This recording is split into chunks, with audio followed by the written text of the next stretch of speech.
আসসালামু আলাইকুম সুপ্রিয় দর্শক, কী অবস্থা সবার? আশা করি সকলে আল্লাহ তাআলার রহমতে অনেক ভালো আছেন।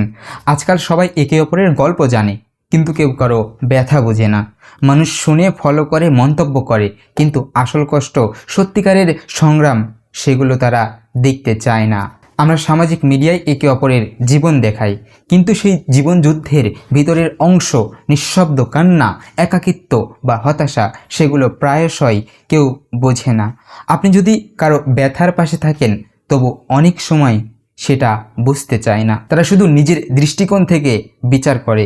দেখুন, আমাদের সমাজ এমন হয়ে গেছে যেখানে মানুষ গল্প শোনার জন্য থাকে, কিন্তু সেই গল্পের অনুভূতি বুঝতে কেউ সময় দিতে চায় না। তারা চোখে দেখে, ছবি দেখে, শব্দ শোনে, কিন্তু মনের ব্যথা বা হৃদয়ের কষ্ট গভীর থেকে বোঝার চেষ্টা করে না। এই বাস্তবতা মানুষ প্রায়শই একা করে, কারণ তারা জানে একই সত্যি আমাদের অনুভূতি উপলব্ধি করবে না। প্রিয় দর্শক, মনে রাখবেন, আপনি যদি সত্যিই কারো ব্যথা বোঝার চেষ্টা করেন, যদি আপনি এক মুহূর্তের জন্য তাদের অনুভূতিতে প্রবেশ করার চেষ্টা করেন, তবে আপনার মনোভাব পরিবর্তন হবে। আপনি বুঝতে পারবেন সমাজ শুধু গল্প শুনে, কিন্তু সেই গল্পের আত্মার সঙ্গে সংযোগ স্থাপন করে না।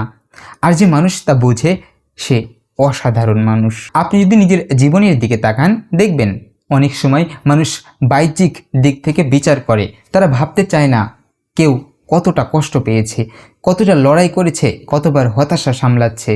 তাই আজ থেকে চেষ্টা করুন, শুধু গল্প শোনাবেন না, অনুভূতিটাও বোঝাবেন। এতে আপনি নিজেও সহানুভূতিশীল হবেন এবং সমাজের ভিতর বাস্তবতা আরও ভালোভাবে দেখার সুযোগ পাবেন। সবাই গল্প শুনে, কিন্তু যিনি সত্যিই বোঝে তার মূল্য অপরিসীম। সেই বোঝাপড়ার সমাজকে মানবিক করে তোলে। দর্শক, ইনশাল্লাহ দেখা হবে আপনাদের সঙ্গে আরও কিছু নতুন কথা নিয়ে।